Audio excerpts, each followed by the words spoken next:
Welcome to the Deep Dive. Today we're jumping right into some really fascinating AI news from around mid-May 2025. Yeah, it's quite a mix. We've got everything from the nitty-gritty of molecular discovery to how language develops in our brains, plus some big moves in AI model capabilities. It definitely feels like things are moving fast. So let's get started. Where should we begin? Maybe with the molecules. Open Molecules 2025. That sounds good. OMOL 25. Yeah. It's basically a big package deal. You get a data set, evaluation tools, and even some AI models, all focused on molecular systems. Okay, molecules. Right. Why is this data set such a big deal right now? Well, it's particularly focused on systems involving metal complexes. Hmm. And these are super important for things like catalysis, speeding up chemical reactions, but also energy harvesting, manufacturing, lots of key areas. Right, catalysis, energy, got it.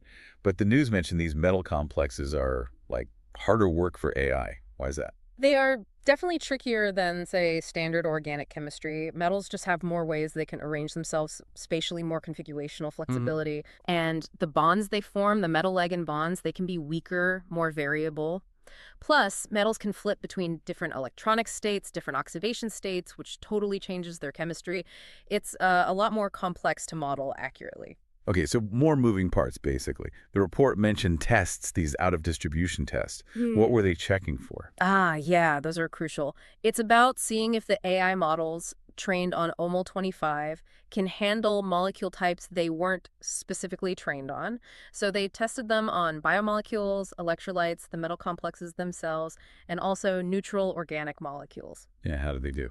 They looked at things like predicting the energy per atom and the forces between atoms using metrics like mean absolute error.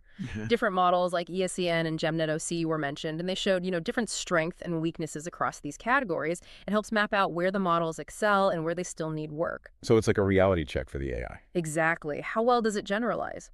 It also mentioned good agreement on something called ligand strain compared to traditional methods, DFT. Right, ligand strain. What is that exactly? Is it like stress within the molecule? Yeah, that's a good way to put it. It's the internal tension within the bits attached to the metal atom, the ligands.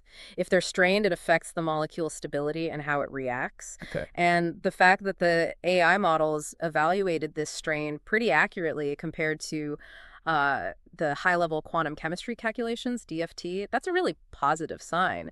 It means the AI is capturing some of these more subtle, important effects. Interesting. And there was something about conformers, too, different shapes the molecule can take. Yes, conformers. Her molecules aren't static. They wiggle around into different shapes. They found that how they analyzed these shapes, looking at the most probable ones versus the whole ensemble, didn't make a huge difference in the RMSDs, the root mean square deviations, Big meaning. meaning the models seem pretty robust in handling these different shapes, and importantly, the energy differences the AI calculated were generally within what chemists call chemical accuracy. That's key if you want to actually use these models for, like, real design work. Makes sense. They need to be accurate enough to be useful. Okay, let's shift scale dramatically from molecules to the developing brain. There was a study using the Little Prince. Right, a fascinating study. They recorded brain activity from children, teenagers, and adults while they listened to an audiobook of The Little Prince. We're talking over 7,400 electrodes, often implanted for epilepsy monitoring, so incredibly detailed data. Wow. And the goal was to see how language processing develops. Exactly. How do we go from hearing sounds to understanding complex meaning, and how does that change as our brains mature?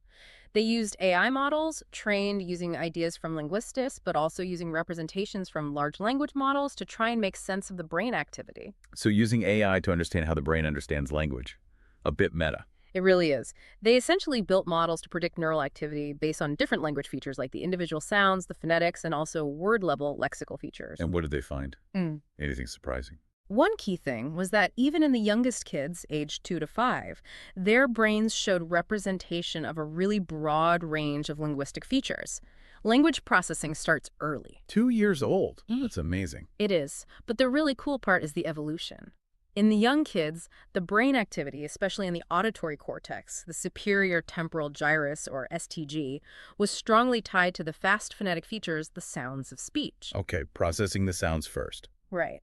But in older kids and adults, you start seeing stronger representations of slower, word-level features emerging in other brain areas, the associative cortices, areas involved in higher-level thought. So a shift from sound to meaning as we get older. Precisely. And here's the kicker, maybe the most mind-bending part. Oh. They found that large language models trained just on text or speech data spontaneously capture the same developmental trajectory. Wait, what? How? The LLMs show the same pattern as developing brains. Yeah. It's remarkable. They used models like Wave2Vec 2.0, trained on speech, and Llama 3.1, trained on text.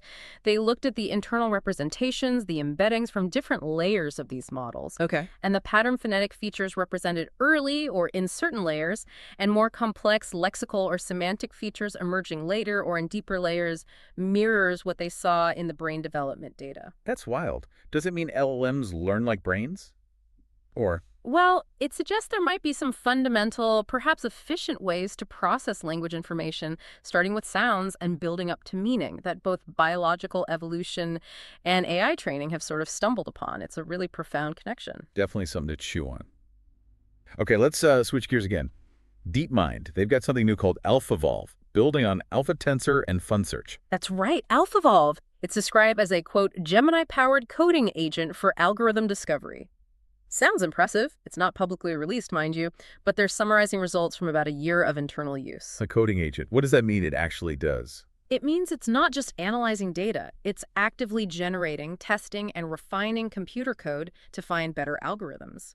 Think of it as an AI that writes better software to solve specific problems. And they've used it for what? Quite a range. Designing faster matrix multiplication algorithms apparently even better than Alpha Tensor, which was already a big deal. Finding new solutions to open mathematical problems. And practical stuff too, like optimizing scheduling in Google's data centers, helping with chip design, making AI training more efficient. So it's like an AI programmer, but focused on optimization and discovery. Pretty much. The agent part emphasizes that it's a system with multiple components working in a loop. It uses an LLM, presumably Gemini, to generate code ideas. It has an automated way to evaluate how good that code is for a measurable problem, and then it uses evolutionary techniques to iteratively improve the code. Okay, so it's generating text to the code and optimizing that text, rather than tweaking model weights like in deep reinforcement learning. Exactly. It's operating on the code itself. They mentioned a specific example, speeding up flash attention CUDA code by 32%. Flash attention, that sounds familiar. Important for LLMs. Very important. It's a key component in making training and running large transformer models efficient. A 32% speed up there is significant. It could mean faster, cheaper AI development. Right. The report mentioned some speculation that maybe AlphaVolve suggests you don't need just massive models, but maybe smart search and optimization is key.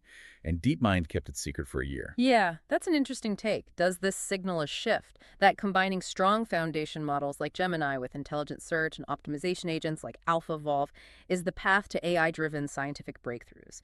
The secrecy definitely suggests they think it's a powerful capability, maybe a competitive edge. So using LLMs for ideas, automated evaluation, evolution for improvement, the applications seem broad. Data centers, chip design, math problems. Yeah, the potential impact is huge, which is why they're likely continuing to develop it actively. It could really accelerate innovation across many scientific and engineering fields. Definitely one to watch. Mm. Okay, shifting from AI discovering things to AI getting confused, there's a finding about LLMs getting lost in conversations. Yes, this is something many users have probably experienced anecdotally.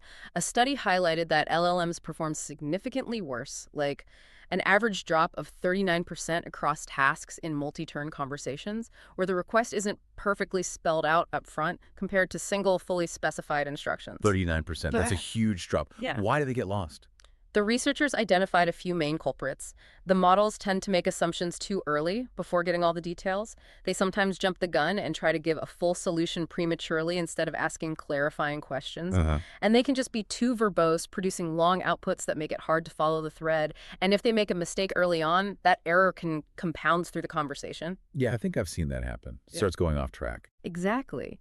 Because they're fundamentally predicting the next word, an early wrong turn can lead them way off course. Users on places like Reddit and Discord have apparently been reporting similar degradation with models like O1 Pro, Sonnet, Gemma, Quen. It seems widespread. And the study found that if you just restart the chat, but give all the context in one go, they do better. Right. Which makes sense, but it kind of defeats the purpose of a natural back and forth conversation, doesn't it? It does. And it raises a point about benchmarks, right? Most tests are single turn. That's a major critique. If most benchmarks focus on single questions and answers, they might be giving us an overly optimistic picture of how these models perform in real-world, interactive scenarios, which often involve multiple turns, clarifications, and evolving context. So we need better ways to test conversational ability. There was also a mention of a tool, Aider, adding a command to help with this. Yeah, Aider is apparently planning a consolidate command. The idea is to take a long chat history and essentially roll it up into a new, single, fully specified prompt for the LLM. It's a practical workaround for this tendency to lose context over longer interactions. Clever. Okay, last topic for today. Making text-to-speech, TTS, more efficient. Unsloth is involved. Yes, Unsloth, known for speeding up LLM training, is now applying similar efficiency techniques to fine-tuning TTS models. Now, what are the benefits they're claiming?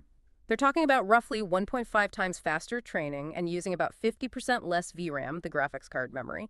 That's especially true on hardware that supports specific features like FA2, flash attention 2. Less memory, faster training. That makes customizing voices much more accessible, I guess. Definitely. It lowers the hardware requirements and the time needed. They're supporting models like Sesame, Orpheus, and other transformer-based ones like Lyasa and Spark. And they're using specific data sets, emotion-annotated ones.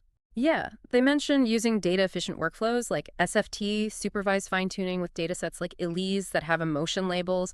This helps in training models that aren't just clear but also expressive. Makes sense. And they're providing tools like Colab notebooks and checkpoints. Right, making it easier for people to get started. You can do 16-bit LoRi tuning, which is very memory efficient, or full fine-tuning, and get the models on Hugging Face. They also mentioned a new method, Qwen3 GRPO. GRPO. What's that? It seems to combine the base Qwen3 model with custom reward functions focused on proximity, likely how close the output sounds to a target, and using rejects, regular expressions, to guide the evaluation, so more advanced fine-tuning control. Okay. It seems like there's a lot happening to make TTS better and easier to customize. For sure. People are discussing things like how to best control tone, pitch, cadence, how much data you need. There was even a request for native Mac MPS support for Apple Silicon hardware, and someone even released a Geminized Qwen3 model trained on conversations styled after Gemini 2.5 Pro. Lots of activity. Wow. Okay, so that wraps up our deep dive for today, May 16th, 2025. We went from molecules Brain development and language. to AI discovering algorithms. The challenges of AI conversation. And finally, making AI voices more efficient and customizable. It's quite a snapshot of the field. It really is. The pace is just relentless, touching on fundamental science and very practical applications, sometimes in surprising ways. You see connections everywhere. Absolutely. So maybe the thought to leave you with is, how do these different threads, understanding biology, building powerful algorithms, improving human-computer interaction, how do they all weave together? What unexpected capabilities might emerge when you combine progress in all these areas? It's exciting, maybe a little daunting, but definitely worth thinking about. For sure. Definitely dive deeper into any of these if they caught your interest. Thanks for joining us on the Deep Dive.